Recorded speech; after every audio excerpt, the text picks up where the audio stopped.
तो गाइस मैंने आपको जैसे बताया था, आज का जो पहला टॉपिक रहेगा वो रहेगा हमारे दो नेटवर्किंग मॉडल के ऊपर, जो है हमारा OSI model and TCP model. So उसके बारे में डिस्कशन करते हैं, ठीक है। एक्चुअली हम यहाँ पे जो साइबर सिक्योरिटी पढ़ने आए हैं, साइबर का एक टिपिकल मतलब होता है कि पीसीज लाइक आवर सिस्टम, ठीक है। तो कंपनी के अंदर हम कभी एक सिस्टम के थ्रू ही इंफॉर्मेशन को जनरेट नहीं करते या फिर उसको प्रोसेस नहीं करते। हम वहाँ पे क्या करते हैं, जितने सारे हमारे एम्प्लॉयज होते हैं उन एम्प्लॉयज को उनके वर्किंग कंडीशन को चेक करते हुए मल्टीपल डिवाइसेस को वहाँ पे इम्प्लीमेंट करते हैं और उनके बीच में क्या करते हैं, इंफॉर्मेशन नेगोशिएट कराते हैं इन दोनों मतलब उन डिवाइसेस के बीच में हमारा इंफॉर्मेशन जनरेट होता है, उनके बीच में फ्लो करता है और हमारा जो टास्क है, हमारा जो वर्क है वो एग्जिस्ट करता है उसी प्रोसेस के दौरान। तो उन सारे चीजों को मैनेज करने के लिए ऐसा तो नहीं था कि एकदम से हम कहीं पे भी कोई मतलब जो डिवाइसेस है उनको आपस में कनेक्ट कर दिया, इंफॉर्मेशन उनके बीच में ऑटोमेटिकली नेगोशिएट हो जाएगा। तो हर एक चीज को प्रोसेस करने के लिए वहां पे प्रॉपर रूल एंड रेगुलेशन होता है, ठीक है। तो उस रूल और रेगुलेशन की अगर मैं बात करूं तो पहले ऐसा नहीं था कि हाँ डिवाइसेस आपस में इजीली कम्युनिकेट कर पाते थे। तो वहां पे क्या था ना, वेरी फर्स्ट डे जब आया था ना, वहां पे एक स्पेसिफिक कंपनी के डिवाइस ही आपस में इंफॉर्मेशन नेगोशिएट करने का एबिलिटी रखते थे। अगर हम बात करो डिफरेंट डिफरेंट वेंडर्स के बीच में, तो वहां पे इंफॉर्मेशन नेगोशिएट करना पॉसिबल ही नहीं हो पाता था। अगर आप अभी भी अगर चेक करोगे, अगर आपके पास एप्पल का डिवाइस है, उससे अगर आपका कोई डिवाइस के साथ आप कम्युनिकेट करना चाहते हो तो अभी वो चीज हो पाता है, बट कुछ टाइम पहले की अगर बात करूं तो वो चीज पॉसिबल नहीं हो पाता था। एप्पल एक इंडिविजुअल सोर्स था, लाइक उसके लिए आपको उसी के सिस्टम या फिर उसी के कोई डिवाइस के साथ ही आप इजीली इंफॉर्मेशन नेगोशिएट कर पाते हो।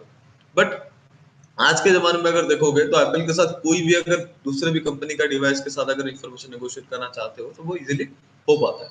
तो ये जो सारे चीज हुआ ना, स्पेसिफिकली डिवाइस को किस तरह से कनेक्ट करना है, उनके बीच में इंफॉर्मेशन को किस तरह से नेगोशिएट करना है, उस प्रोसेस को एक बेसिक व्यू पे स्टार्ट कराने का जो रेस्पॉन्सिबिलिटीज था, उस चीज को फुलफिल करने के लिए एक ऑर्गेनाइजेशन है जिसको हम बोलते हैं आईएसओ। आईएसओ उसने क्या क्या एक स्पेसिफिक मॉडल मार्केट में पहले बार इंट्रोड्यूस किया जिसको हम बोलते हैं OSI. Okay, so ISO stands for international organisation for standardisation. Okay, ये ऑर्गेनाइजेशन क्या किया था ना, 1984 में एक स्पेसिफिक स्टैंडर्ड को फॉर्मलाइज किया था जिसको हम बोलते हैं OSI. OSI stands for open system interconnection. Open system interconnection, ठीक है। तो ये स्पेसिफिक मॉडल क्या था ना, ये मॉडल मार्केट में जो लॉन्च किया गया था, तो लॉन्च करने का एक ही मतलब था कि डिवाइसेस को हम प्रॉपरली किस तरह से कनेक्ट कर सके एक दूसरे के साथ, और उन कनेक्शन के बिहाफ पे इंफॉर्मेशन उनके ऊपर किस तरह से नेगोशिएट हो पाए। उन हर एक चीज को प्रोसेस करने के और उन हर एक चीज को मैनेज करने के लिए जो पहला मॉडल मार्केट में हमारे सामने लॉन्च किया था किसने, आईएसओ ने, वो था हमारा ओएसएन। तो इस पर्टिकुलर टास्क को एग्जिट मतलब फुलफिल करने के लिए, लाइक डिवाइसेस को मैनेज करना, इंफॉर्मेशन फ्लो ऑफ इंफॉर्मेशन को मैनेज करना, तो ये सारे रेस्पॉन्सिबिलिटीज को फुलफिल करने के लिए ओएसआई मॉडल को क्या गया था, 7 लेयर्स में डिवाइड किया गया था। जैसे कि application, presentation, session, transport, network, data link and physical. So this is the 7th layer and this is the first layer. Okay, मैं यहाँ पे जो लिख रखा हूँ आपके सामने, ये बिल्कुल आपके डिसेंडिंग ऑर्डर में, यानी कि मैं उसको रिवर्स वे में उसको लिख रखा है, 7 टू 1st में।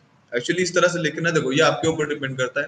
आप उसको चाहे 1st टू 7th पे लिख सकते हो या फिर 7 टू 1st पे लिख सकते हो, वो आपके ऊपर ही डिपेंड करता है, ठीक है। मैं इस तरह से लिखा हूँ, उसका एक स्पेसिफिक रीजन है, ठीक है। वो रीजन क्या है, वो रीजन ये है कि यहाँ पे जो पहला का जो 3 लेयर यहाँ पे वो जो डिस्क्राइब कर रहा है, वो कंप्लीटली डिस्क्राइब करता है सॉफ्टवेयर फंक्शन का। लाइक हम सॉफ्टवेयर के थ्रू डिवाइसेस में किस तरह से प्रोसेसेस को परफॉर्म करते हैं, इंफॉर्मेशन किस तरह से जनरेट होता है, किस तरह से मैनेज होता है, हर एक चीज को स्पेसिफिकली सॉफ्टवेयर फील्ड में, सॉफ्टवेयर सेक्शन के लिए ये तीनों लेयर का हम यूज करते हैं। तो हमें तो सॉफ्टवेयर यहाँ पे पढ़ना नहीं है, तो हमारा जो चीज है वो नेटवर्किंग का है। तो हम क्या करेंगे, इस पर्टिकुलर पार्ट को स्किप कर देंगे। लाइक स्किप मतलब पूरा पूरा छोड़ना नहीं है, हम यहाँ पे क्या करेंगे, बेसिकली कुछ पर्टिकुलर डिस्कशन करेंगे, जो चीज हमारे लिए रिलेवेंट होगा उसको यहाँ पे पिक करेंगे और उसको आप यहाँ पे कंप्लीटली डिस्कस करेंगे। उसके बाद अगर मैं बात करूँ डेटा लिंक और नेटवर्क और डेटा लिंक, ये हमारा स्पेसिफिकली बोला जाता है कम्युनिकेशन लेयर करके। लाइक इन लेयर्स के थ्रू ही डिवाइसेस आपस में इंफॉर्मेशन को नेगोशिएट करने का एबिलिटी रखते हैं। तो ऑब्वियसली ये मेरे लिए क्या होगा, आसान रहेगा। मतलब हमारा जो रेलेवेंट इंफॉर्मेशन होगा वो ऑब्वियसली इन्हीं लेयर्स के अंदर क्या करेगा, एग्जिस्ट कर रहा होगा। तो उस एग्जिस्टिंग इंफॉर्मेशन को हम क्या करेंगे, डिटेल में रीड करेंगे। तो उसके बारे में मैं बोल रहा हूँ, इन तीनों लेयर्स के बारे में हम यहाँ पे क्लियरली डिस्कस करेंगे, ठीक है। उसके बाद आता है आपका फिजिकल कंपोनेंट। तो हमारा जो फिजिकल लेयर है, फिजिकल लेयर हमारा क्या करता है, guys just just give me 2 minutes.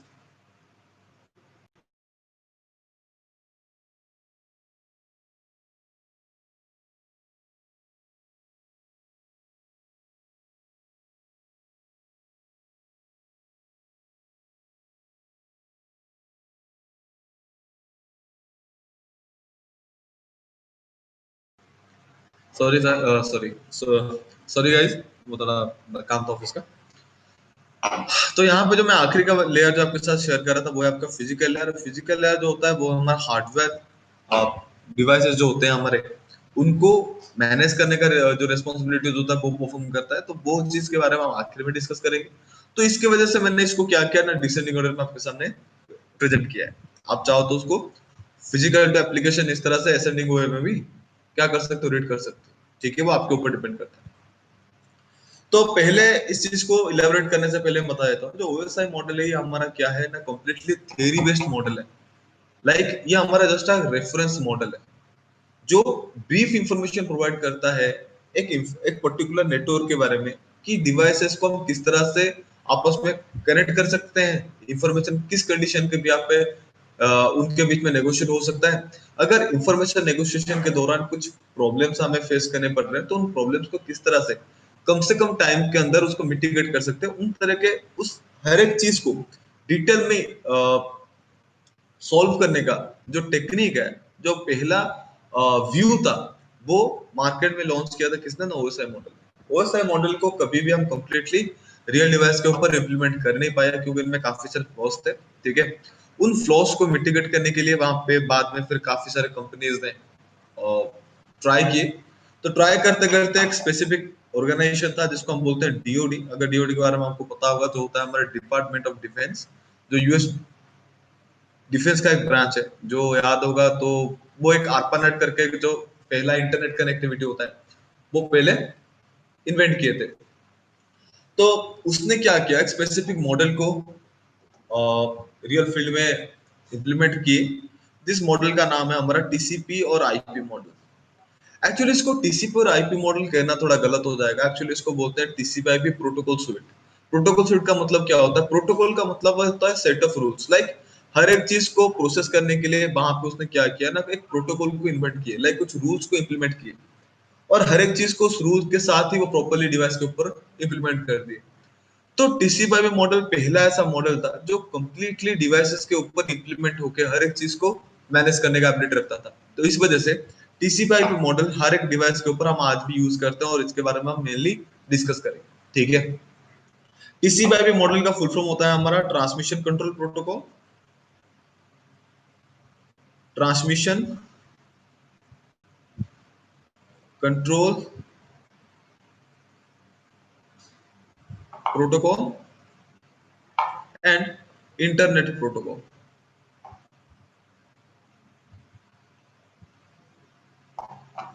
ये एक्चुअली दो स्पेसिफिक प्रोटोकॉल है एंटायर प्रोटोकॉल सूट का, जो स्पेसिफिक डिवाइस के ऊपर हम ज्यादा टाइम यूज करते हैं device to device information negotiation के दौरान। तो इस वजह से हम टीसीपी मॉडल को यहाँ पे क्लियरली डिस्कस करें, ठीक है। तो according to TCP model, DOD ने क्या किया, कुछ बेसिक कॉन्सेप्ट जो ओएसआई मॉडल का था, जो थियोरेटिकली प्रॉपर्ली हर एक चीज को एक्सप्लेन करने का एबिलिटी था, उनसे वो क्या किया था ना, कैरी किए थे। और उसके बिहाफ पे उन्होंने क्या किया था, जो वो कुछ इस तरह से था, लाइक यहाँ पे टीसीपी मॉडल में जो पहला मॉडल था उसमें क्या था ना, सिर्फ 4 ही लेयर्स थे। एक था आपका एप्लीकेशन, दूसरा था आपका ट्रांसपोर्ट, उसके बाद था हमारा इंटरनेट, उसके बाद था हमारे लिंक लेयर। इस तरह से जो पहला टीसीपी मॉडल हमारे सामने आया था ना, तो वहां पे एग्जैक्टली 4 लेयर्स हमारे सामने थे।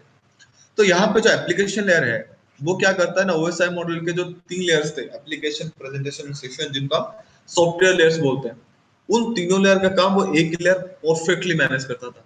तो उसके लिए हमें कोई दूसरे लेयर्स की जरूरत ही नहीं पड़ी हमारे टीसीपी मॉडल में, ठीक है। तो यहाँ पे एप्लीकेशन लेयर ही इन तीनों लेयर का टास्क परफॉर्म करता है। यहाँ पे ट्रांसपोर्ट लेयर, यहाँ पे ट्रांसपोर्ट लेयर है, ठीक है, जो हमारे डिवाइस के ऊपर कनेक्शन एस्टेब्लिश करने का टास्क जो होता है, मेजर रोल होता है, वो प्ले करते हैं।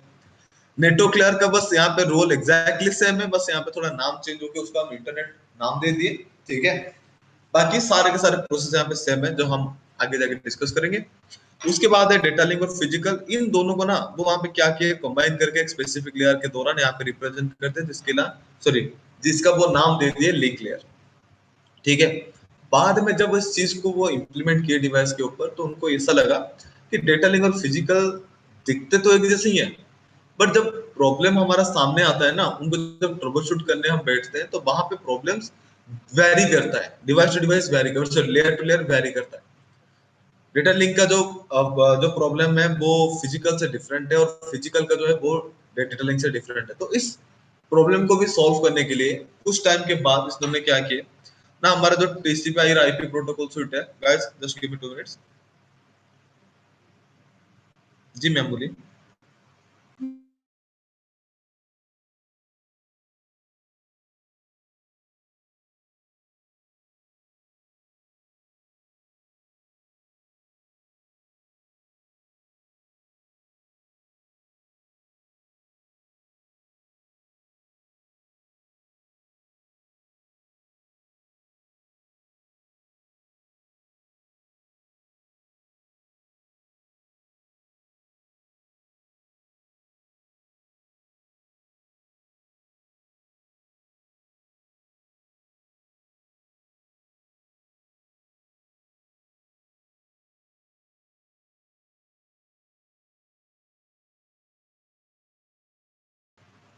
Sorry guys. ओके। तो बाद में क्या किया गया ना, हमारा जो टीसीपी मॉडल था, इस एरर्स को मिटिगेट करने के लिए उसको अगेन वो लिंक लेयर को अगेन डिवाइड करके दो लेयर्स में डिवाइड कर दिया गया। लाइक हमारे पास अभी जो टीसीपी मॉडल हम डिस्कस कर रहे हैं वो है हमारा अपडेटेड टीसीपी और आईपी मॉडल है, ठीक है। जहां पे आपको मिलेगा application, transport, network, data link and the physical. तो अभी हमारे पास जो है टीसीपी मॉडल, उसमें 5 लेयर्स है, ठीक है। तो यहाँ तक गाइस किसी को कुछ डाउट है दोनों लेयर के बारे में, बेसिक इंफॉर्मेशन में?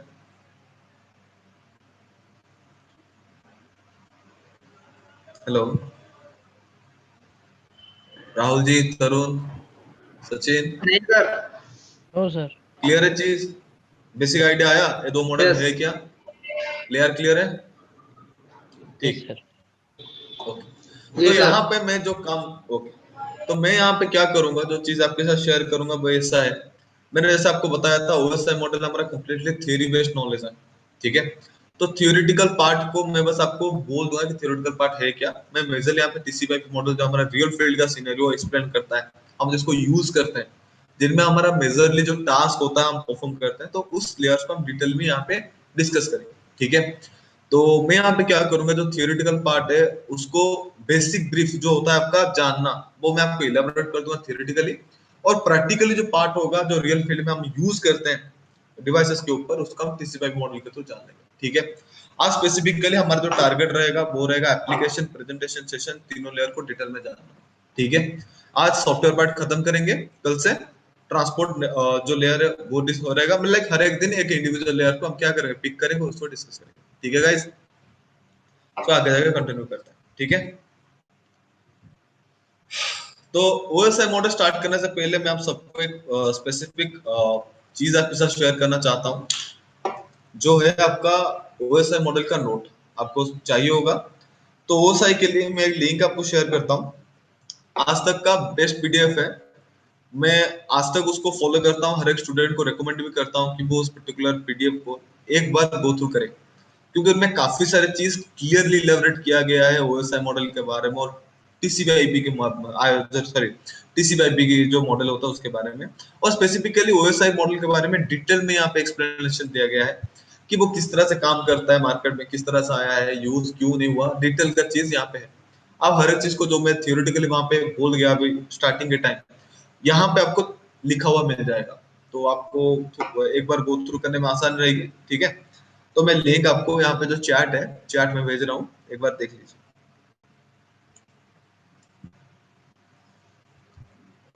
या सो चैट में मैंने भेज दिया है गाइस, तो एक बार गो थ्रू कर लेना, और उस पर्टिकुलर लिंक के थ्रू आपको वो एग्जैक्ट पीडीएफ मिल जाएगा, और उस पीडीएफ को डाउनलोड करके हो सके वो 11 पेजेस का है, हो सके तो उसको एक बार पढ़ लेना। बट हाँ, ऐसा नहीं मैं बोल रहा हूँ कि एग्जैक्टली स्टार्ट करके एकदम से खत्म कर लो फिर आपके पास बहुत से डाउट्स हो जाए, ऐसा नहीं। स्टार्टिंग से बिल्कुल स्टार्ट करना, ठीक है। आपको एग्जैक्टली फर्स्ट सेकंड और थर्ड का जो पेज है जो आज हम डिस्कस करेंगे, उस हिसाब से आपको सेशन लेयर तक आज मिनिमम उसको रीड करना है अगर हो सके तो। नहीं तो जितना मैं आपको एक्सप्लेन कर रहा हूँ उतना अगर आपको समझ में आ गया तो it is more than enough. So उस चीज को लिए कोई टेंशन लेने की वाली बात नहीं, ठीक है। तो डिस्कस करते हैं।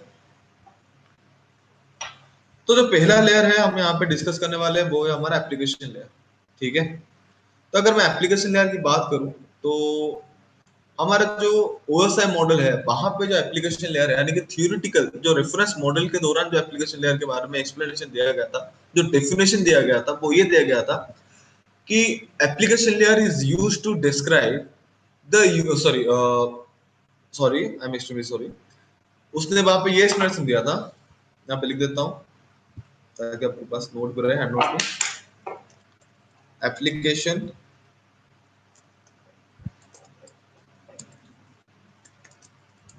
it is responsible responsible to provide it is responsible to provide user interface। तो ओएसआई मॉडल के हिसाब से जो एप्लीकेशन लेयर को डिस्क्राइब किया गया था वो इस तरह से किया गया था कि it is responsible to provide user interface, like user interface को प्रोवाइड करने का जो टास्क है वो particular task application layer perform करता है। तो यहाँ पे ये क्वेश्चन आता है कि यूजर इंटरफेस होता क्या, ठीक है। तो यूजर इंटरफेस कुछ नहीं है, सिंपली एक इंटरफेस है जहां पे एज ए यूजर मैं क्या कर सकता हूँ, हमारे डिवाइस के साथ इफेक्टिवली कम्युनिकेशन कर सकता हूँ। लाइक मैं अगर आपके साथ आपके डिवाइस के बारे में अगर मैं बात करूँ, आप अगर विंडोज ऑपरेटिंग सिस्टम यूज करो फिर कोई भी ऑपरेटिंग सिस्टम आप यूज करो, जैसे आप आपका डिवाइस ऑन करते हो वो कुछ टाइम लेता है, प्रोसेस करने के बाद एक पर्टिकुलर विंडो हमारे सामने आता है जिसको हम बोलते हैं डेस्कटॉप। और डेस्कटॉप आने के बाद हम क्या कर सकते हैं ना, एलिजिबल होते हैं कुछ पर्टिकुलर टास्क उसके ऊपर परफॉर्म करने के लिए। लाइक कोई भी टास्क अगर मुझे करना है, जब तक मेरे सामने वो डेस्कटॉप स्क्रीन नहीं आया है तब तक के लिए मैं वो पर्टिकुलर टास्क डिवाइस के ऊपर परफॉर्म नहीं कर सकता। तो जो डेस्कटॉप है वो क्या कर रहा है ना, एक प्लेटफॉर्म मुझे प्रोवाइड कर रहा है जिसके थ्रू मैं क्या करता हूँ, इफेक्टिवली डिवाइस के ऊपर कोई भी टास्क को परफॉर्म कर सकता हूँ। तो यहाँ पे जो डेस्कटॉप स्क्रीन है वो मेरा क्या है ना, यूजर इंटरफेस है, ठीक है। तो यूजर इंटरफेस का जो सिंपल सा डेफिनेशन वो ये है ना, it is a platform by which N user can effectively do communication with the device, ठीक है। और हमारा जो यूजर इंटरफेस होता है वो स्पेसिफिकली दो टाइप्स का होता है। एक होता है मेरा ग्राफिकल यूजर इंटरफेस, यानी कि जो टर्मिनल हमारे सामने है, जैसे कि अगर मैं यहाँ पे आपको दिखाऊं, ये रहा आपका डेस्कटॉप स्क्रीन। यहाँ पे हर एक चीज, हर एक सॉफ्टवेयर, हर एक एप्लीकेशन, हर एक डॉक्यूमेंट, हर एक चीज आपको क्या मिल रहा है ना, different different images, different different types के डिजाइन के थ्रू आपको क्या मिल रहा है, आपके सामने प्रेजेंट हो रहा है। यानी कि हर एक चीज को प्रॉपर्ली वहां पे इमेज के थ्रू डिफरेंशिएट कर रखे हैं। तो इस टाइप के प्रेजेंटेशन को हम बोलते हैं ग्राफिकल यूजर इंटरफेस प्रेजेंटेशन। और दूसरी अगर मैं बात करूं, एक होता है हमारा कमांड लाइन इंटरफेस। अगर मैं आपको बताऊं, आप सबका अगर पता होगा, विंडोज का एक बेसिक जो विंडोज स्टार्ट हुआ था वहां पे ऐसा तो नहीं था कि इमीडिएटली हमने ग्राफिकल मोड को यूज किए थे।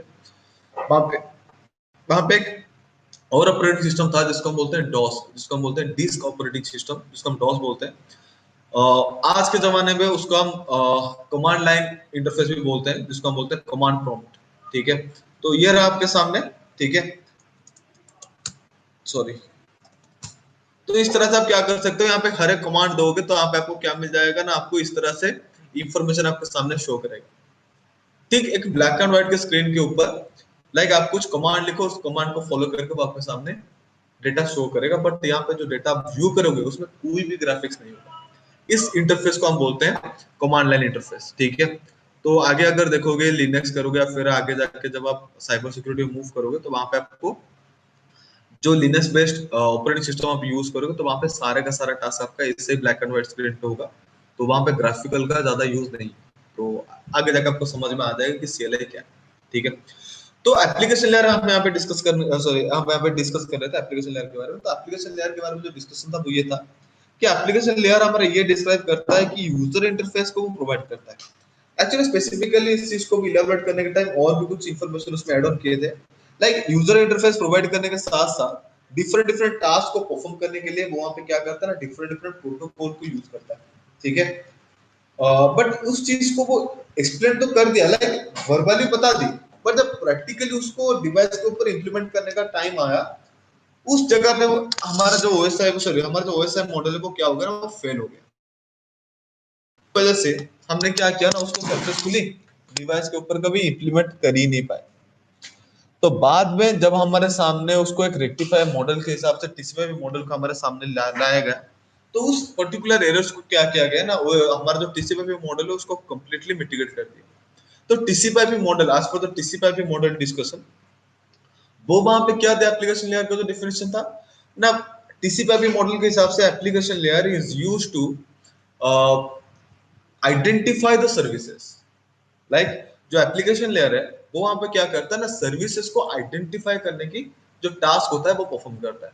आप फिर क्वेश्चन करोगे कि ये सर्विसेज क्या होता है। एक्चुअली सर्विसेज हमारे स्मॉल स्मॉल टास्क होते हैं जो क्या करता है ना, हमारा मेन जो टास्क होता है उसको स्मूथली और थोड़ा स्मूदर वे में कंप्लीट करने में हमें हेल्प करते हैं। जैसे कि अगर मैं आप पे बेस्ट एग्जांपल लूं, अगर आप रेस्टोरेंट वगैरह जाओ, मतलब गए होंगे या फिर कहीं पे शॉपिंग करने गए होंगे, वहां पे आप देखे होंगे कोई एक गेट के सामने होता है जो हमारे लिए डोर को ओपन करता है और हमें अंदर जाने के लिए वेलकम करता है।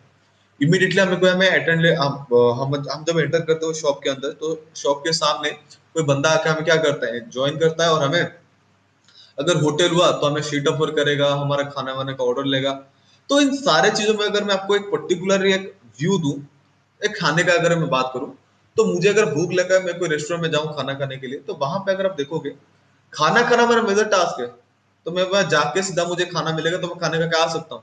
ठीक है, बट वहां पे देखना एक समराइज वे होता है। जैसे मैंने आपके सामने एक्सप्लेन किया, कोई बंदा आपको मिलेगा डोर को ओपन करेगा, कोई आपको मिलेगा ये करने के लिए, वेलकम करने के लिए, कोई आपको मिलेगा सीट ऑफर करने के लिए, कोई यहाँ पे आपको मिलेगा आपसे ऑर्डर लेने के लिए, कोई आपको मिलेगा खाना सर्व करने के लिए। तो यहाँ पे अगर मैं उतने सारे लोगों को अगर मैं आपको कंसीडर करूँ और खाना खाने के बाद आपके रिव्यू की अगर मैं बात करूँ, तो आप जब मुझे रिव्यू दोगे तो रिव्यू कुछ इस तरह से होगा कि the food and the services are extremely good. तो अगर मैं बात बताऊं यहाँ पे फूड एंड सर्विसेज, सर्विसेज क्या होता है ना, वही जो छोटे छोटे टाइम इंटरवल में कुछ लोग हमारे साथ कंटिन्यूअसली इंटरेक्शन करते गए। कोई लोग आया मेरे लिए डोर ओपन किया, कोई लोग आया मुझे वहां पे वेलकम किया, कोई आया सीट ऑफर किया।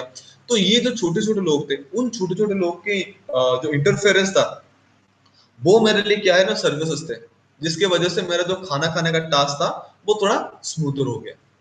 तो वैसे अगर मैं डिवाइसेस की बात करूं, तो डिवाइसेस के ऊपर अगर मैं कोई टास्क परफॉर्म करता हूं, तो वहां पे हम काफी सारे इस तरह से छोटे छोटे सर्विसेज को, छोटे छोटे टास्क को हम क्या करते हैं, नीड करते हैं, जो टाइम बाय टाइम और साइड बाय साइड हमारे साथ एग्जीक्यूट होके हमारा जो मेन टास्क, जो होल टास्क होता है, उसको कंप्लीट करने में हमें हेल्प करते हैं, थोड़ा स्मूथ वे में उसको कंप्लीट करने में हमें हेल्पफुल होता है। तो उन सारे स्मॉल टास्क और स्मॉल सॉफ्टवेयर को हम क्या बोलते हैं ना, सर्विसेज बोलते हैं। ठीक है, तो इस चीज को अगर मैं थोड़ा सा प्रैक्टिकली अगर आपको समझाऊं, लाइक आपके सामने थोड़ा एक्सप्लेनेशन करूं, लाइक मुझे अगर ईमेल करना है, मेरे कंपनी का एक बॉस ने मुझे टास्क दिया है और वो टास्क को कंप्लीट करने के बाद मुझे उस पर्टिकुलर टास्क को क्या करना है ना, ईमेल करना है।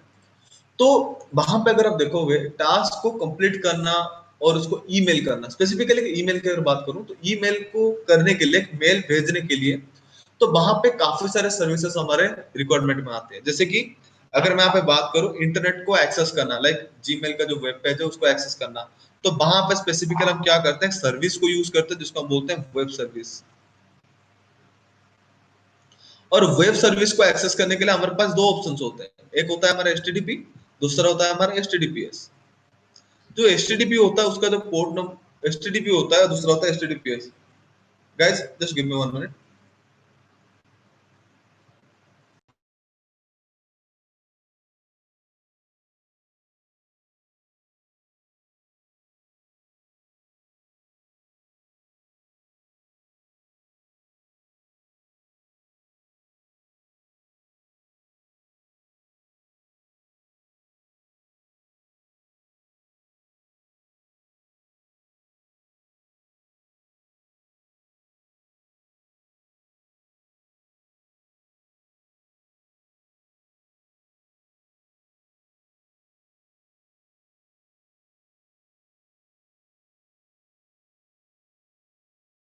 Hello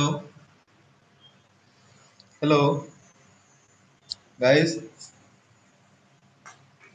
hello yes sir. Guys, Rahul, sorry, Sachin, yes sir. मुझे बस 2 मिनट टाइम दो। ठीक है, मैं एक्चुअली थोड़ा रिलोकेट हो रहा हूँ, यहाँ पे इंटरनेट थोड़ा इश्यू कर रहा है, मैं भी, मुझे लग रहा है मेरा वॉइस आप लोगों को ऑडिबल नहीं है।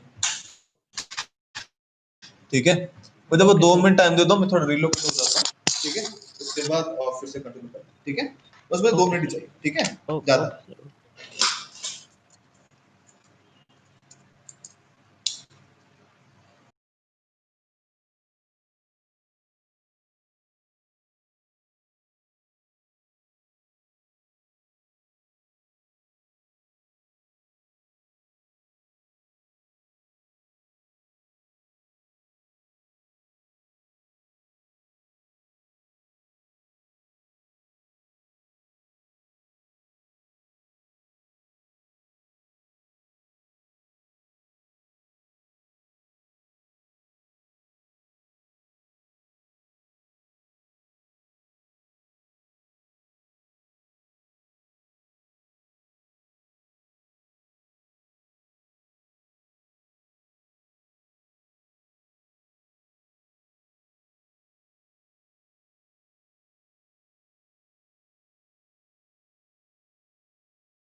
Hello hello hello. Rahul sir. हाँ सर। क्या हो या गया था सर? अरे सर यहाँ पे ना थोड़ा इंटरनेट का इश्यू हो रहा है, एक्चुअली यहाँ पे खुदाई हो रहा है ना अभी साइड में, तो उसके वजह से यहाँ पे थोड़ा इश्यू हो रहा है, तो मुझे थोड़ा रिलोकेट होना ओके पड़ा, ओके। तो बिल्कुल इंटरनेट ही चला गया था। ठीक है, स्टार्ट करते हैं। लीजिए। जी बिल्कुल। ओके, तो यहाँ पे मैंने बोला था आपको सर्विसेज, ठीक है। जैसे मैं यहाँ पे एग्जांपल दिया था, लाइक मुझे अगर ईमेल भेजना है तो ईमेल भेजने के लिए उस पर्टिकुलर टास्क को कंप्लीट करना, लाइक ईमेल का मतलब क्या होता है, एक इंफॉर्मेशन को एक डिवाइस से दूसरे डिवाइस को फॉरवर्ड करना। तो उस पर्टिकुलर टास्क को कंप्लीट करने के लिए, थोड़ा स्मूथ वे में कंप्लीट करने के लिए हमारे पास एक सर्विस को हम वहां पे यूज करते हैं जिसको हम बोलते हैं वेब सर्विस, ठीक है। जिसके पास हमारे पास दो ऑप्शन है, एक है एचटीटीपी, दूसरा है एचटीटीपीएस, ठीक है। किसी को भी एक को हम यूज करके क्या कर सकते हैं, उस पर्टिकुलर टास्क को सक्सेसफुली कंप्लीट कर सकते हैं। दूसरी की अगर मैं बात करूं जिसको हम बोलते हैं remote service, remote access service. ये सर्विस क्या है? रिमोट एक्सेस सर्विस जो होता है एक डिवाइस को रिमोटली एक्सेस लेना, मतलब मैं अगर आपके अगर मैं बता दूं, अभी जो राहुल जी हैं वो हमारे मेरठ में, तो राहुल जी का सिस्टम में कुछ प्रॉब्लम आया और राहुल जी को पता है कि मैं एक हार्डवेयर इंजीनियर हूँ, तो राहुल जी ने मुझे हेल्प किया कि sir I need your help, मेरे सिस्टम में कुछ फॉल्ट है, आप एक बार चेक करोगे। ऐसा तो नहीं है कि मैं फिजिकली वहां पे जाके प्रेजेंट हो जाऊं और पर्टिकुलर डिवाइस को मैनेज कर दूं, ठीक है। तो मैं वहां पे करूंगा कि आप राहुल जी एक काम कीजिए, मुझे आपका डिवाइस का रिमोटली एक्सेस दे दीजिए, मैं उसको यहाँ पे चेक कर लूंगा। रिमोटली एक्सेस का मतलब क्या होता है ना, फिजिकली डिवाइस के पास प्रेजेंट ना रह के रिमोटली वाया इंटरनेट और फिर कोई भी आपके पास दूसरा अगर कनेक्शन वे है तो उसके थ्रू डिवाइस को रिमोटली मैनेज करने का जो प्रोसेस होता है उसको हम बोलते हैं remote access service, sorry remote access management. उस पर्टिकुलर टास्क को कंप्लीट करने के लिए हमारे पास काफी सारे रिमोट एक्सेस सर्विसेज अवेलेबल है। जैसे कि मैं अगर यहाँ पे बात करूं, एक है हमारा टेलनेट, दूसरा होता है हमारा एसएसएच। तो उस तरह से अगर मैं आपके सामने बताता जाऊं ना, डिफरेंट डिफरेंट टास्क के लिए डिफरेंट डिफरेंट सर्विसेज हमारे पास है, वो भी एक नहीं मल्टीपल टाइप्स के सर्विसेज हैं, ठीक है। तो जैसे अगर मैं आपको बताया था कि हमारा जो डिवाइस है वो आज के जमाने में हम जो डिवाइस यूज करते हैं वो मल्टीटास्किंग होता है। मल्टीटास्किंग का मतलब क्या होता है ना, एक पर्टिकुलर टाइम पे वो वेरियस टास्क को परफॉर्म करने का एबिलिटी रखता है। तो एक टास्क को परफॉर्म करने के लिए मान लो हमारे पास वेरियस सर्विसेज है, तो वेरियस टास्क को अगर वो कंप्लीट करने वाली बात होगा तो वहां पे वो कितने सारे सर्विसेज को यूज करेगा, बहुत से सर्विसेज को यूज करेगा। तो उन सारे सर्विसेज को यूज करने के लिए, मतलब उतने सारे सर्विसेज को प्रॉपर्ली मैनेज करने के लिए एप्लीकेशन लेयर क्या करता है ना, उन सर्विसेज के साथ कुछ लॉजिकल नंबर्स को बाइंड कर देता है। जैसे कि एचटीटीपी के लिए मैंने यहाँ पे लिख रखा है 80, अगर मैं एचटीटीपीएस की बात करूं तो वहां पे 443 होगा। अगर मैं टेलनेट की बात करूं वहां पे 23 है, एसएसएच के लिए 22। अगर मैं जो इंफॉर्मेशन यानी कि device to device data negotiation की अगर बात करूं, वहां पे हम यूज करते हैं एफटीपी के लिए। एफटीपी के लिए जो पोर्ट नंबर होता है, सॉरी जो नंबर होता है, लॉजिकल नंबर हम यूज करते हैं उन पर्टिकुलर सर्विस को आइडेंटिफाई करने के लिए, उसका हम बोलते हैं 20 और दूसरा होता है 21। वैसे अगर मैं और कुछ की बताऊं, जैसे कि हमारे पास ईमेल वगैरह का हो गया, अगर मैं ईमेल में डेटा सेंड कर रहा हूं तो वहां पे दो दूसरे सर्विसेज भी है। जैसे कि अगर मैं बताऊं SMTP, simple mail transfer protocol, जिसका पोर्ट नंबर होता है 25, मतलब एक लॉजिकल नंबर है जो स्पेसिफिकली उस सर्विस को आइडेंटिफाई करने का टास्क परफॉर्म करता है।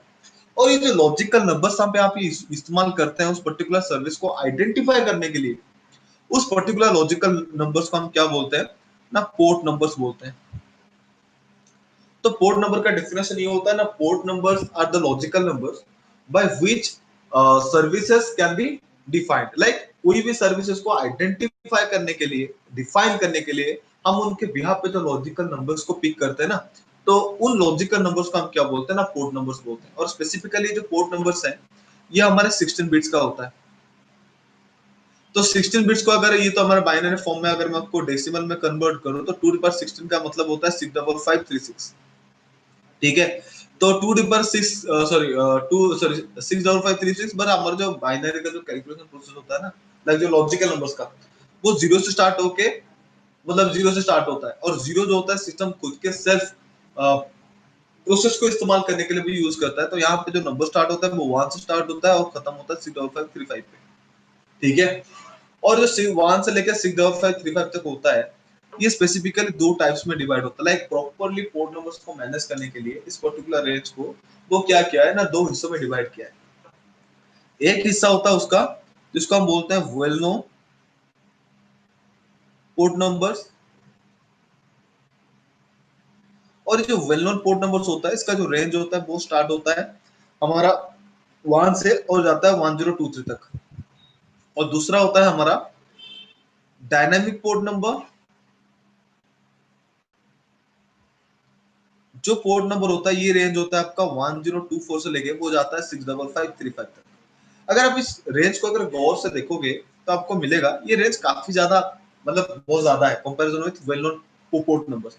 वेल नोन, जो वेल नोन लिखा है यहाँ पे, वेल नोन का मतलब क्या होता है, ये 1 से लेकर 1023 तक आप कोई भी नंबर को अगर आप पिक करोगे ना, उस नंबर के ऊपर आपको डेफिनेटली एक सर्विस बाइंड होता हुआ मिलेगा।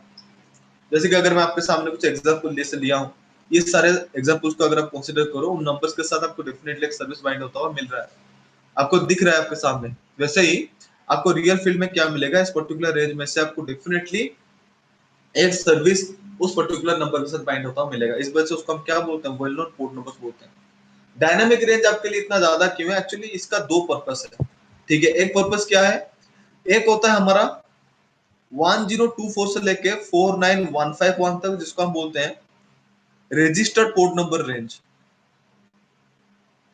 रजिस्टर्ड रेंज, रजिस्टर्ड रेंज का मतलब क्या है ना, ये रेंज जो होता है ना, इसमें से कुछ पर्टिकुलर नंबर्स होते हैं जिसको हम क्या कर सकते हैं ना, कोई पर्टिकुलर सर्विस को बाइंड करने के लिए यूज कर सकते हैं। अगर आपको पता होगा, जैसे कि आप, मुझे अगर टेलनेट जो मेरा सर्विस है रिमोट एक्सेस का, वो 23 पे है, ये ग्लोबल है। तो कोई अगर अटैकर मेरे सिस्टम, मेरे पर्टिकुलर नेटवर्क को, मेरे डिवाइस को अगर स्कैन कर रहा है, अगर उसको मिल रहा है कि 23 पोर्ट मेरा ओपन है, तो 23 पोर्ट को हम हाइड करने के लिए क्या करते हैं, दूसरा नंबर को पिक करना था। आप इस तरह से भी समझ सकते हो, अगर आपके लिए समझना थोड़ा क्रिटिकल हो रहा है। अगर मुझे मान लो आगे जाकर कुछ सर्विसेज को और मुझे, मतलब कुछ जो सर्विसेज है वो हम और डेवलप कर लिए हमारे यूज के हिसाब से, तो उन सर्विसेज को हम किस तरह से मैनेज करेंगे। उन सर्विसेज को मैनेज करने के लिए हमारे पास कुछ पोर्ट नंबर तो होना चाहिए ना। तो उस पर्टिकुलर टास्क के हिसाब से हमारे पास क्या है, ठीक है, हमारे पास ये रजिस्टर्ड पोर्ट नंबर्स है, सॉरी हमारे पास ये रजिस्टर्ड रेंज है जहाँ पे 1024 से लेकर 49151 तक की रेंज है। रेंज में से कोई भी नंबर को हम क्या कर सकते हैं, उस पर्टिकुलर सर्विस को बाइंड करने के लिए, यानी उस पर्टिकुलर सर्विस को आइडेंटिफाई करने के लिए हम यूज कर सकते हैं। और दूसरा जो होता है उसको हम बोलते हैं private range. Private range, sorry इसको थोड़ा स्किप कर देता हूँ। हमारा प्राइवेट रेंज है। प्राइवेट रेंज में क्या होता है, वो होता है 19152 से लेकर 65535 तक। ये पर्टिकुलर जो रेंज होता है ये हमारा कांस्टेंट है, ठीक है। और इसका पर्पस क्या है मैं आगे आपको बताऊंगा। बट फिलहाल ही, सॉरी मैं अगर फिलहाल आपको बात बताऊं, ये जो 1024 से लेकर 65535 तक का रेंज होता है वो कंप्लीटली अभी ब्लैंक है, ठीक है। ये हमारे कंपनी के यूज के हिसाब से हम उसको यूज करते हैं, ठीक है। तो मेजरली किस तरह से मैनेज होता है, क्या होता है, मैं आपको यहाँ पे बता देता हूँ, ठीक है। थोड़ा उसको इलेबोरेट कर देते हैं, ठीक है। थोड़ा उसको मैं हटा देता हूँ इसको, कि जो पर्टिकुलर इंफॉर्मेशन आपके सामने लिखा डिफरेंट डिफरेंट रेंज के बारे में, पोर्ट नंबर्स का, इसमें कुछ चेंजेस आपको करनी है, सबने नोट डाउन कर लिया इसको, इसको हटा दूं राहुल जी? हाँ सर। ठीक, ओके सर, हटा दिया।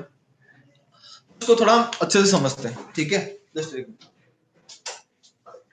मिनट जस्ट, पैरासीटामोल खा के आया हूं, पसीना से नहाने लगा, निकलने दो ना।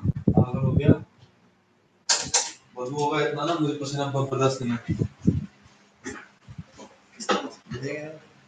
लड़की है, आपको तो गर्मी होनी चाहिए ज्यादा, लड़कों से भी आपको गर्मी नहीं लग रही? नहीं।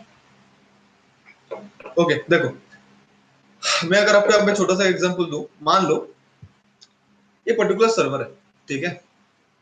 इस सर्वर में कुछ इंफॉर्मेशन है जो मुझे चाहिए, ठीक है।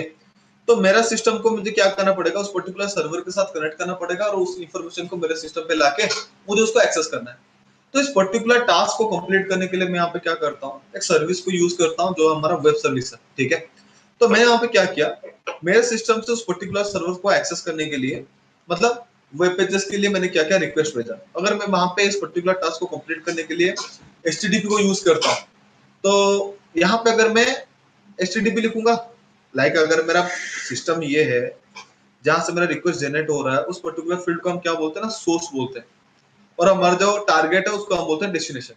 तो सोर्स से अगर मैं रिक्वेस्ट को जनरेट कर रहा हूँ तो डेस्टिनेशन को मुझे इंफॉर्मेशन देना होगा कि कौन से सर्विस के लिए मैं आपके पास रिक्वेस्ट भेज रहा हूँ, ठीक है। तो वहां पे मुझे क्या करना पड़ेगा, स्पेसिफिकली बताना पड़ेगा कि ये मेरा क्या है, HTTP है। अगर मैं वहां पे HTTP लिख के भेज दिया, मान लो मैं वहां पे पोर्ट नंबर्स को यूज ना करके डायरेक्टली HTTP लिख के भेज रहा हूँ, तो यहाँ पे दिक्कत क्या है ना, हमारा जो डिवाइस होता है वो स्पेसिफिकली बाइनरी नंबर्स को ही समझता है, कैरेक्टर को वो समझ नहीं पाता। तो अगर वो कैरेक्टर को हम उसको भेज रहे हैं तो वो HTTP को क्या करेंगे, हमारे पास क्या होता है ना, स्पेसिफिक स्टैंडर्ड होता है जिसको हम बोलते हैं एस्काई। अगर आप सबको अगर थोड़ा बहुत याद होगा, एस्काई एक स्टैंडर्ड है जिसको बोलते हैं American standard code for information and interchange. ये एक स्पेसिफिक स्टैंडर्ड है जो वहां पे हर एक कैरेक्टर, हर एक स्पेसिफिक जो हमारे सिंबलिक जो सिंबल्स होते हैं, स्पेशल कैरेक्टर्स होते हैं, उनको, नंबर्स को, हमारे कैपिटल कैरेक्टर, हमारे स्मॉल कैरेक्टर, उन सबको एक डेसिमल वैल्यूज के थ्रू वो क्या करता है, डिफाइन करता है। तो उसके थ्रू डिवाइस क्या करेंगे, लाइक सर्वर के पास जब ये रिक्वेस्ट आएगा, सर्वर क्या करेगा, HTTP को इस एस्काई के थ्रू डेसिमल फॉर्म में कन्वर्ट करेगा, और उन डेसिमल नंबर्स को बाइनरी में कन्वर्ट करके वो खुद समझेगा कि जो रिक्वेस्ट आया है वो रिक्वेस्ट क्या है। तो इतने सारे प्रोसेस को करके वो समझेगा, और जब वो रिप्लाई करेगा फिर वो क्या करेगा, बाइनरी टू डेसिमल और डेसिमल टू कैरेक्टर करके फिर वो रिप्लाई करेगा। तो ये जो प्रोसेस होता है, ये प्रोसेस होने में थोड़ा टाइम लगेगा। यानी कि अगर इंफॉर्मेशन हमारे डिवाइस के बीच में नेगोशिएशन हो रहा है ना, तो ये प्रोसेस हमारे लिए थोड़ा क्या हो सकता है, स्लोअर प्रोसेस हो सकता है। तो इस प्रोसेस को थोड़ा फास्टर करने के लिए हम क्या करते हैं, इस सर्विसेज को यहाँ पे डिफाइन ना करके उसके जगह पर हम क्या करते हैं, पोर्ट नंबर्स को डिफाइन कर लेते हैं, यानी कि जो लॉजिकल नंबर्स है। Hello hello sir. Guys, am I audible? Yes. Yes तो सर। अगर मैं यहाँ पे बात बताऊं तो यहाँ पे हम क्या करते हैं ना, सर्विसेज को डिफाइन कर लेते हैं। लाइक मान लो यहाँ पे HTTP की जगह पे यहाँ पे कर देते हैं 80। तो 80 मेरा क्या है ना, डायरेक्टली एक डेसिमल नंबर ही। तो जैसे ही उसको हिट करेगा मेरे डेस्टिनेशन को, तो ये सर्वर क्या करेगा, उस पर्टिकुलर नंबर्स को क्या करेगा ना, इजीली आइडेंटिफाई कर लेगा। लाइक 80 आया है, 80 को वो क्या करेगा, बाइनरी फॉर्म में कन्वर्ट कर देगा, और कन्वर्ट करते ही वो समझ जाएगा कि पर्टिकुलर जो रिक्वेस्ट आया वो किसके लिए आया, और वो अगेन उसको रिकन्वर्ट करके हमारे साथ क्या करेगा, कनेक्शन एस्टेब्लिश करने के लिए क्या करेगा, रिप्लाई पैकेट भेज देगा। तो इस तरह से जो सर्विसेज होता है हमारा क्या होता है ना, रियल फील्ड में काम करते हैं। और ये चीज हमारे एप्लीकेशन लेयर यानी कि OSI मॉडल ने इलेबोरेट नहीं किया था। तो इस फ्लॉज को मिटिगेट किसने किया था ना, TCP मॉडल के जो एप्लीकेशन लेयर है उसने उसको मिटिगेट किया था। तो यहाँ पे हमारा जो एक टास्क होता है, लाइक आप अगर साइबर सिक्योरिटी में जाओगे तो वहां पे आपको मेजरली आपको मिलता है स्कैन द पोर्ट नंबर्स और स्कैन द पोर्ट्स। तो पोर्ट्स का मतलब कुछ नहीं है, सिंपली कुछ लॉजिकल नंबर्स आपको क्या करना है, डिटेक्ट करना है, जिस लॉजिकल नंबर्स के थ्रू आपको आइडेंटिफाई करना होगा कि कौन से सर्विस का ऑप्शन उस पर्टिकुलर डिवाइस के ऊपर इनेबल है। अगर इनेबल है तो वो किस कंडीशन पे इनेबल है, ठीक है। उसको उसके लिए उसके थ्रू कोई अटैक वगैरह, लाइक वो जो सर्विस मेरे डिवाइस के ऊपर इनेबल है वो कोई वल्नरेबिलिटी तो नहीं है, लाइक कोई अगर चाहे उसके ऊपर अटैक करने के लिए तो वो इजीली एक्सप्लोर तो नहीं हो जाएगा। तो उसके लिए आपको पोर्ट नंबर समझना है। तो ये था आपके लिए पोर्ट नंबर्स का इंफॉर्मेशन। आपको मैंने ये भी बताया था कि ये पोर्ट नंबर जो था वो दो टाइप्स का होता है, एक होता है हमारा वेल नोन पोर्ट नंबर और दूसरा होता है हमारा क्या बोलते हैं उसको, रैंडम, सॉरी, हमारा dynamic port number. Dynamic port number क्या है ना, देखो यहाँ पे ये जो पोर्ट नंबर है ये क्या करेगा, सर्विसेज को डिफाइन करेगा हमारे डेस्टिनेशन के एंड पे, ठीक है। और हमारा जो डायनामिक पोर्ट नंबर वहां पे होता है ना, एक्चुअली वो क्या होता है ना, सोर्स साइड के लिए यूज होता है। लाइक एक पर्टिकुलर सिस्टम को यूनिक आइडेंटिफिकेशन प्रोवाइड करने के लिए हम क्या करते हैं, सोर्स साइड पे जो पोर्ट नंबर को यूज करते हैं, जो पोर्ट नंबर को यूज करते हैं वो होता है हमारा डायनामिक पोर्ट नंबर, ठीक है। आप बोलोगे ऐसा क्यों है, मैं उसको आगे जाके एक्सप्लेन करूंगा, अभी के लिए नहीं, नहीं तो यही पे एक्सप्लेन कर देता हूँ, ठीक है। उसको इस तरह से थोड़ा हटा देता हूँ, थोड़ा क्लियर करके। लाइक मान लो यहाँ पे एक पर्टिकुलर टाइम पे सेम सर्विस के लिए मान लो मल्टीपल रिक्वेस्ट आए, जैसे कि मैंने यहाँ पे उस सर्वर को रिमोट एक्सेस लेने के लिए रिक्वेस्ट भेजा है। लाइक अभी का जो वेब सीरीज रिलीज हुआ है मिर्जापुर 2, ठीक है। तो मुझे उसको देखना है और मुझे इंफॉर्मेशन मिला है कि वो पर्टिकुलर मूवी सर्वर के ऊपर है। तो मैंने क्या किया, रिमोट एक्सेस के लिए रिक्वेस्ट, सॉरी, वेब सर्विस के लिए रिक्वेस्ट भेजा जहाँ पे पोर्ट नंबर 80 था, यानी कि HTTP का रिक्वेस्ट भेजा। और सेम टाइम पे राहुल सर जो है वो भी क्या किया, रिक्वेस्ट भेज दी, किस पे, 80 पे। अगर मैं सर्वर की बात करूं, सर्वर के पास एक पर्टिकुलर टाइम पे दो दो रिक्वेस्ट आए हैं, तो सर्वर यहाँ पे कंफ्यूज हो जाएगा, मैं रिप्लाई किसके करूँ। आप ऐसा समझोगे कि वहां पे आप आईपी को यूज करोगे या फिर मैक एड्रेस को यूज करोगे, किसके दिमाग में ऐसा क्वेश्चन आ रहा होगा। तो ये सब गलत है, अभी उसको मत सोचो, क्योंकि वो चीज इस डिवाइस के ऊपर सेम ही रहेगा, इस प्रोसेस के ऊपर कैसा रहेगा, क्यों रहेगा, हम आगे जाके जब उसके बारे में डिस्कशन करेंगे आपको समझ में आ जाएगा। बट बेसिकली समझो पोर्ट नंबर्स के लिए।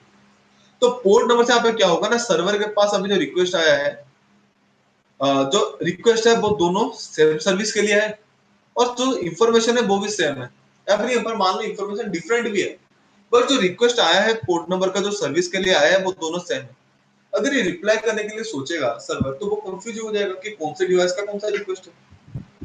तो इस टाइप के केसेस में लाइक डिवाइस जब कोई इंडिविजुअल सिस्टम के साथ कनेक्शन एस्टेब्लिश करना चाहता है, तो उस पर्टिकुलर सिस्टम को यूनिक आइडेंटिफिकेशन देना उसके लिए क्या होता है, एक मैंडेटरी प्रोसेस हो जाता है। तो वो आइडेंटिफाई उसको कैसे करेगा। तो इस चीज को परफॉर्म करने के लिए डिवाइस वहां पे क्या करता है ना, डायनामिक रेंज में से कोई नंबर को यहाँ पे रैंडम से पिक कर लेता है। मान लो इसने नंबर ले लिया 1024, तो जैसे ही उसने रिक्वेस्ट भेजा 80 पे, सर्वर क्या करेगा, कनेक्शन एस्टेब्लिश कर देगा। 1024 जो कोई सिस्टम है जो मेरे साथ कनेक्शन एस्टेब्लिश कर रहा है। दूसरा, अगर सेम ही पोर्ट नंबर पे रिक्वेस्ट भेजेगा ना, तो सर्वर उसको एक्सेप्ट नहीं करेगा, सर्वर क्या करेगा, डिस्कार्ड कर देगा। तो सर्वर वहां पे क्या चाहता है ना, सेम ही पोर्ट नंबर पे आपको मल्टीपल डिवाइस से रिक्वेस्ट एक सर्वर के ऊपर आपको देखने को नहीं मिलेगा। तो एक पर्टिकुलर सिस्टम का एक ही क्या होगा, पोर्ट नंबर रहेगा सोर्स साइड पे, क्योंकि वही पोर्ट नंबर जो हमारा डायनामिक रेंज में होगा, वो उस पर्टिकुलर सिस्टम को कम्युनिकेशन के दौरान उसको एक यूनिक आइडेंटिफिकेशन प्रोवाइड करेगा। ठीक है, तो यहाँ पे वो उस पर्टिकुलर रिक्वेस्ट जो 1024 से आया होगा उसको डिस्कार्ड करेगा, और उसके लिए दूसरा एक रिक्वेस्ट भेजेगा कि तुम्हारा जो पोर्ट नंबर उसको चेंज करके मेरे पास दोबारा से रिक्वेस्ट भेजो। तो वो यहाँ पे क्या करेगा, उस पैकेट को रिसीव करते ही खुद का पोर्ट नंबर चेंज करके भेजेगा। तो जैसे उसको 1024 यानी कि दूसरे पोर्ट नंबर से रिक्वेस्ट मिला, तो वैसे ही वो क्या करेगा, वहां पे कनेक्शन एंट्री बनाएगा, और दोनों को अब वो यूनिक आइडेंटिफाई कर रहा है, किसके थ्रू, ना पोर्ट नंबर्स के थ्रू, वो भी उस डायनामिक रेंज के थ्रू।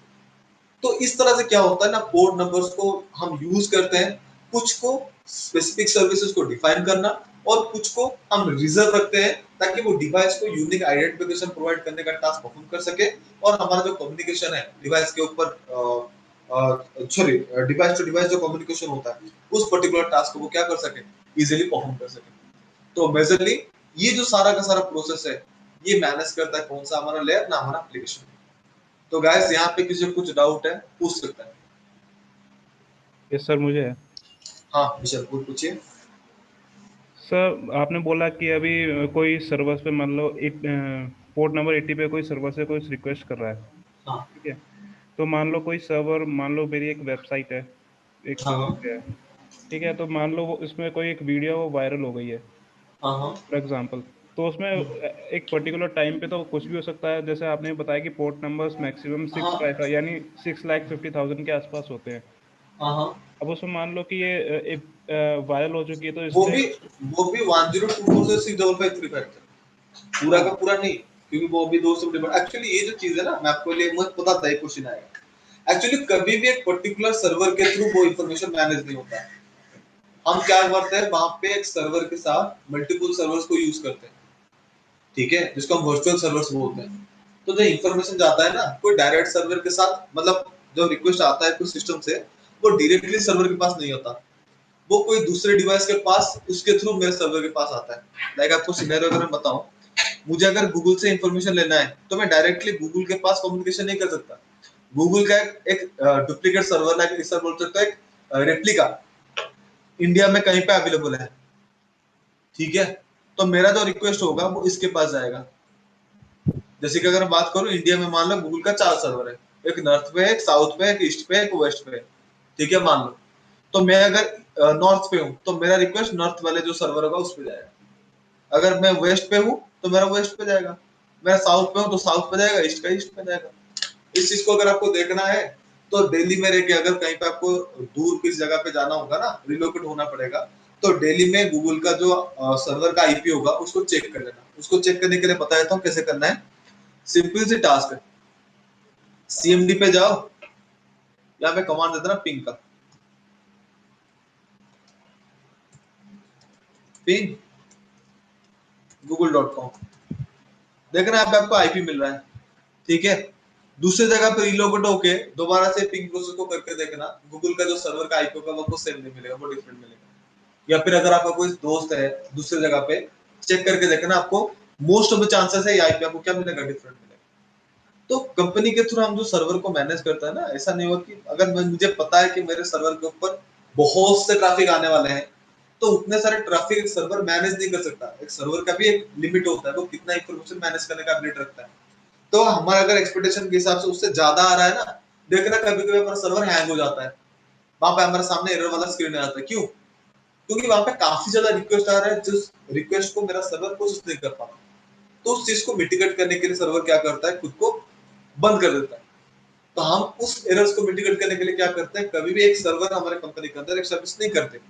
हम अगर पता है कि कोई चीज हमारे लिए ज्यादा आने वाली है, रिक्वेस्ट ज्यादा आने वाली है, तो हम उस सर्वर का काफी सारा रेप्लिका बना देते हैं और उस रेप्लिका के थ्रू क्या करते हैं, इंफॉर्मेशन को कंट्रोल करते हैं। ठीक है तरुण? यस सर, ठीक है। क्लियर है चीज? Yes sir. ओके, और कुछ है, कोई और किसी कुछ है डाउट्स?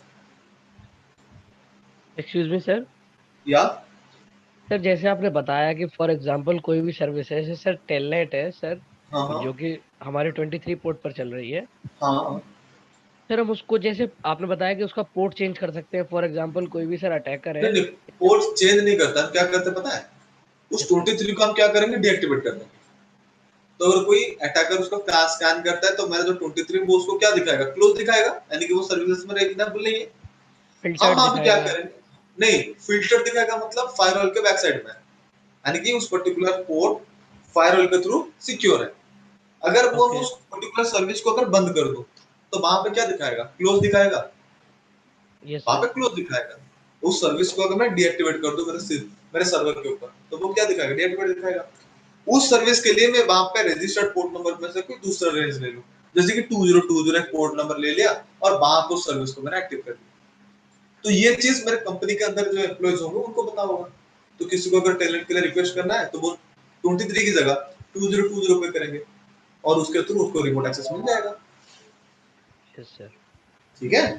यस ये सर। चीज अभी आपके दिमाग में आ रहा है, क्यों आ रहा है? क्योंकि आपको ये चीज प्रैक्टिकली मतलब देखने के बाद ही समझ में आएगा। और ये चीज अभी मैं आपको प्रैक्टिकल नहीं दिखा सकता, क्योंकि उसके लिए काफी सारे कॉन्फ़िगरेशन करना होता है, और वो कॉन्फ़िगरेशन मैं करूं आपको समझ में नहीं आएगा। ठीक है? ये चीज आपको हेल्प करेगा कहां पे, जैसे कि अगर मैं राहुल जी का यहाँ पे एग्जांपल दूं, राहुल जी को ये चीज समझ में आएगा। राहुल जी, मैं आपको ये चीज अगर आपको थोड़ा याद दिला दूं, आपको अगर याद होगा, जब आप विंडोज 7 को एक्सप्लोर करना, जब हमारा सिस्टम हैकिंग वाला जो मॉड्यूल अपने सीएस पे करे होंगे, वहां पे एक एल होस्ट होता है, एक आर होस्ट होता है। वहां पे अपने देखते होंगे कोड नंबर एंट्री करे होंगे 4444 करके, याद आ रहा है? जी जी जी सर। उस उस चीज को हम यहाँ पे एक्सप्लेन, मैं आपके सामने एक्सप्लेन कर रहा हूँ। तो आप ये चीज मेजरली क्या करेंगे, जब आप साइबर सिक्योरिटी में जाएंगे, आपको वहां पे जब सिस्टम हैकिंग का मॉड्यूल आपको मतलब कराया जाएगा, तो वहां पे आपको ये चीज क्लियर हो जाएगी। ठीक है Sachin? Yes sir. Yes sir. और किसी कुछ डाउट्स है? राहुल जी, तरुण, सचिन? नहीं सर। नो सर, बस। ओके, क्लियर है? नहीं सर। ओके, सो गाइस, मैं आज आपका जो सेशन है वो यहीं पे एंड करता हूँ, क्योंकि आज तो आपके दो दोस्त नहीं आए और वैसे बस फर्स्ट डे है। ठीक है, तो यहाँ तक मैं आपको एंड करता हूँ, और आपका जो रिकॉर्डिंग है, आप एक काइंडली जो रिकॉर्डिंग है मैम से एक बार कलेक्ट कर लेना।